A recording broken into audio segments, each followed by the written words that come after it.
My name is Stephanie Dodier, clinical nutritionist. I reversed my diagnosis of anxiety, depression, adrenal fatigue, and obesity by going beyond the food. I can tell you one thing, that willpower, discipline, and deprivation aren't the permanent solution to transforming your relationship to food. So how do you leave overeating, emotional eating, food craving, and binging behind you so you have the food freedom to achieve all of your goal and be happy now? As a top 25 alternative health podcast in the world, this is the Beyond the Food Show. Hey ladies, this is Stephanie Dodier, and today's episode, I almost called it the Self-sabotage 101 or Self-sabotage Essential, because I believe wholeheartedly that what you're going to learn today, that education around self-sabotage is primarily what's going to drive you permanent result or temporary results. We cannot fix, improve, heal anything in our life if we first don't understand it. Like for an example, would you allow somebody to cut you open like a surgeon if he or she had had no training or education around the anatomy of the body? What we do to ourselves trying to quote unquote fix our sabotaging behavior is exactly that. For most of us listening to this podcast, we have no clue what goes on in our mind when it comes to self-sabotage. So this is what we're going to learn today. I'm going to teach you why self-sabotage happens, how it happens, and how you can stop being a victim of it. I'm actually going to teach you how to see self-sabotage as something positive in your life. Crazy, right? But actually, once you understand it, once you go through what it is, you will be able to come back to that sentence of mine and say, yep, she was right. It actually can be something powerful, something beautiful, something that you can learn from in your journey of moving forward. So it's all good news. This episode is a segment, a portion of the introductory class of the Beyond the Food Academy Stop Self-Sabotage Masterclass. So right now, when you are going to be listening to that, we are just finishing or about to finish week 1 of the Self-Sabotage Masterclass Winter 2018. We are empowering women through this education platform that is the Beyond the Food Academy and the Stop Self-Sabotage Masterclass to change their perception on self-sabotage by teaching them first how to understand it. And that's what I'm going to extract from that class today and share with you. The Beyond the Food Academy is a virtual platform that is designed to help women transform their relationship to food. And this particular class is about stopping our self-sabotaging behavior.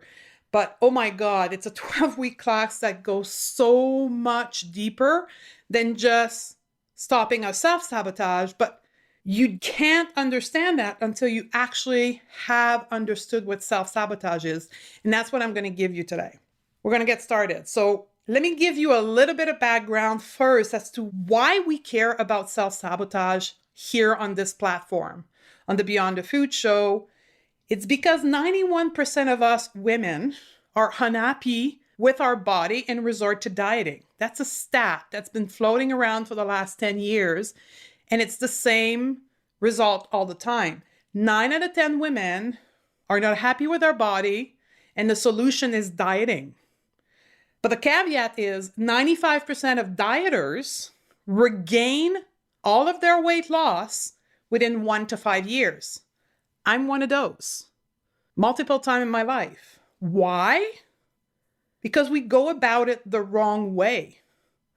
I myself, my first diet was at the age of 14 when I got dropped off at Weight Watcher.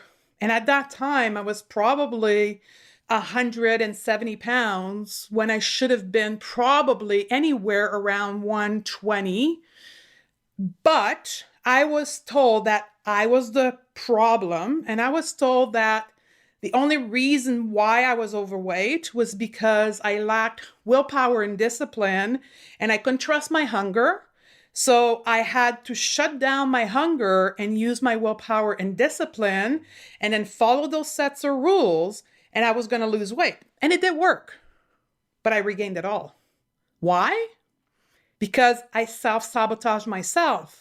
Because I was only trying to fix the outside of me with an outside solution. I wasn't trying to understand why I was eating, what I was seeking into that. I was just trying to put a Band-Aid on it. And when we're a victim, at that point, I was a victim of self-sabotage, we drown in our sorrow, thinking we are the victim of this evil stranger thing, taking control of our life. We blame it, we curse it. But all along this time, it's us. It's our subconscious mind that creates the behavior of self-sabotage. We self-sabotage ourselves because we perceive a threat in our mind. We scan the environment, we see a threat, our survival brain engaged and says, oh my God, we are at risk here. So we need to save ourselves and we need to self-sabotage. That's basically what self-sabotage is. Now, I'm not going to leave you there. We're going to dig further. We're going to take a quick break from our chat to give a shout out to our show sponsor, Health IQ. And I am so excited to be partnering with them and bringing you forward an innovative insurance company for the American listener. Health IQ helps health-conscious people like yogis, runners, cyclists, weightlifters to get lower rate on their life insurance. Just like you save money on your car insurance for being a good driver, Health IQ saves you money on life insurance for living a health-conscious lifestyle. Isn't it time that we get rewarded for our good health choices? Now, how do you get started? Very simply by qualifying through the Health IQ quizzes. And also, listen to this, if you submit actual training data through the various apps available, you can save additional dollars. To get started now, simply go to stephaniedodier.com/health IQ and take the test to see if you qualify. And when you get to speak to an agent, mention the code Beyond the Food to support the show. So get started now on saving money on your life insurance. Now, a shout out to our other show sponsor, Muse. And I'm very grateful to team up with Muse to bring you the first tool in the world to help you learn to meditate at home. Muse is a wearable brain sensing headband that measures our brainwave and sends the feedback to an app on our personal device. I love my Muse because it transformed my meditation practice. I wear it daily for my 10-minute session in the morning, and it coaches me through my practice by giving me real-time feedback on what's happening in my brain and helping me refocus during my meditation. I love this partnership with Muse because it brings the tool to the first timer and it helps expand the practice of the more advanced meditator. So it's time for you to get your Muse on and learn to calm your mind through meditation. And here's the thing, as a listener of the Going to Beyond the Food show, you get 15% off of the purchase of your Muse. To take advantage of this offer, simply go to stephaniedodier.com/muse. And again, the URL is stephaniedodier.com/muse and register through this URL to get 15% off. So join me in my 10 minutes meditation practice every morning and get our Muse on and go beyond the food together. So before we dig into how self-sabotage is actually protecting us, I want to step back for a bit and look at the definition of self-sabotage from a dictionary. So self-sabotage defines itself as deliberately destroy, damage, or obstruct, especially from a political or military advantage. Behavior is said to be self-sabotaging when it creates a problem and interfere with long-standing goal. So we have a goal, we want to go somewhere, achieve something, and then we create some type of interference in our path to that goal. Now, what you have to understand is the whole theory of comfort zone and uncomfortable zone. So I want you to picture a shooting target that you could use for gun shooting or arrow shooting. You know, you have that little circle in the middle, and around it, you've got a bigger circle and a bigger circle and a bigger circle. I want you to focus in the middle small circle and the larger one around it. That little middle circle there is your comfort zone. That's where things are easy. There's no stress. That's where your routine is. That's where you can go on what we call cruise control. Life is good. You're not stressed. Things come to you easily. And then the bigger circle around it is what we call the uncomfortable zone. That's where, when you're there, you feel stress. You are faced with risk. You feel fear, but that's where growth resides. So when you set yourself on a mission to achieve a goal, it means you're going to grow, you're going to change, you're going to transform, you're going to evolve. You are having to push yourself in that uncomfortable zone. There is never, ever going to be any transformation, growth, change in your comfort zone. You have to stretch, learn, be something new to transform, change, and achieve your goal. Goals, if your goal is within your comfort zone, that's not a goal because it's not challenging you. So when you're on the journey of achieving something that is different than when you are today, you automatically have to step out of your comfort zone and go in the uncomfortable zone. Then you will start feeling stress and fear, but there will be growth. That's when self-sabotage kicks in. This is your subconscious mind and your survival brain. So for those who don't know yet, we have two parts to our mind. We have our conscious mind, which is about 10% of our mind. That's where we plan things, we make decisions, we set goals. That's the prefrontal cortex part of our brain.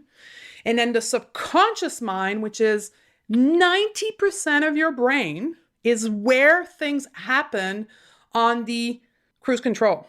Your heartbeat, your breath, where your beliefs are, and where self-sabotage is, and where that protection mechanism happen. So you are in that comfort zone, you set yourself a goal to go outside that comfort zone, and then your brain perceives the risk. The fear kicks in, it sees change, it sees new behavior, it sees new routine, new exercise, new food, and the brain is like, oh my God, this is not cruise control. This is not something I know. This is not something I'm comfortable with. This is not something I can run on the autopilot. So we're feeling fear, and right now I need to protect because there is danger. There's a potential danger to the evolution of this human being because there's risk. So we're going to kick in the mechanism of self-protection that is called self-sabotage. The best way to make sure you stay within your comfort zone is by having self-sabotaging behavior that brings you back to your comfort zone. Our brain believes that gains are greater by staying put in the comfort zone than going to where risk is in the uncomfortable growth zone. So when we go about changing our body or changing our relationship to food, we must go to the uncomfortable zone. Therefore, self-sabotage is bound to happen at some point. To resolve or heal anything, we must first be aware of it. Otherwise, we are a victim of it. So if you've ever felt that you were the victim of self-sabotage, you likely were because you didn't know what I just taught you, right? The whole zone, the matrix of knowledge, right? You don't know what you don't know. There's about 60% of the knowledge on this planet Earth that you don't know. And likely because what is self-sabotage and how it works was never explained to you. You didn't know what you didn't know. Now that you know, you are empowered to face your self-sabotaging behavior and say, hey, you're playing a trick on me right now. I know what's going on. I'm about to grow. I'm about to change. I'm about to transform. And you're just kicking in those self-sabotaging behavior, but I'm not going to take part into it. But you need to first be aware. That's what we're doing right now. I'm teaching you those skills so you know. Here's a couple of examples of self-sabotaging behavior, particularly in the field of weight, food, transformation of relationship to food, binge eating, overeating, and all that stuff, okay? Perfection, the all or nothing attitude that prevents you from taking action, the waiting for the right time and things to be perfect, that is a self-sabotaging behavior. And based on my work with thousands of women, this is one of the primary self-sabotaging behavior for women. The second one, procrastination. When you procrastinate and wait for something at the right time or the right fit or the right fill in the blank, you wait because it's just not the right timing. Another major common one. Another one, expecting the worst. Some people, that's their number one. Like, they will be able to tell me the 100 reasons why things are not going to work out because they're just not good enough. Another one, creating conflicts.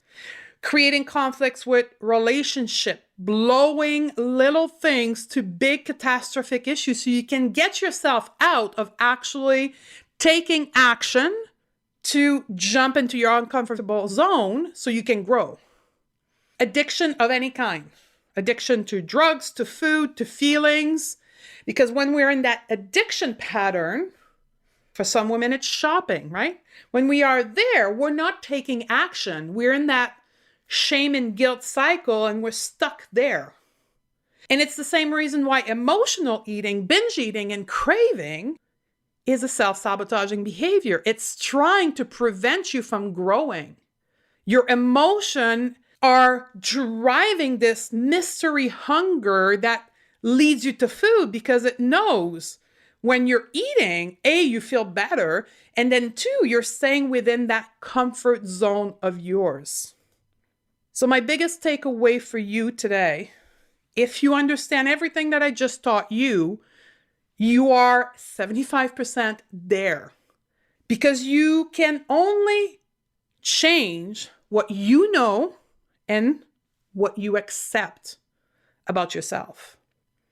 So if you now understand and know self-sabotage, you need to accept that these behaviors are showing up to protect you. There's nothing broken around you. There's nothing damaged. You're not an exception to the rule as to why this is happening because there's something wrong with you. It is human behavior. Self-sabotage happened to protect you. So you need to understand and you need to accept it.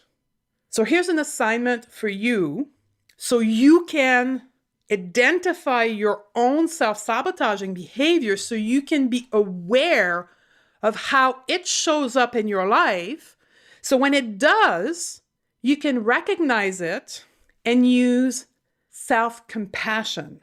So we had a prior podcast about self-compassion. If you haven't listened to that, I would refer you to the Beyond the Food show, episode 119. If you're not sure what self-compassion is, go there, listen to it. If not, after you've done the assignment and you've discovered your own self-sabotaging behavior, use your skill set of self-compassion to suit yourself from those behavior and be friend with them. So you're no longer, a victim of it. So here's your assignment. I want you to step into the role of an observer. Think of you as being your best friend, okay? You're going to take a piece of paper, your journal, and a pen, and you are going to write you, from the perspective of your best friend, a letter.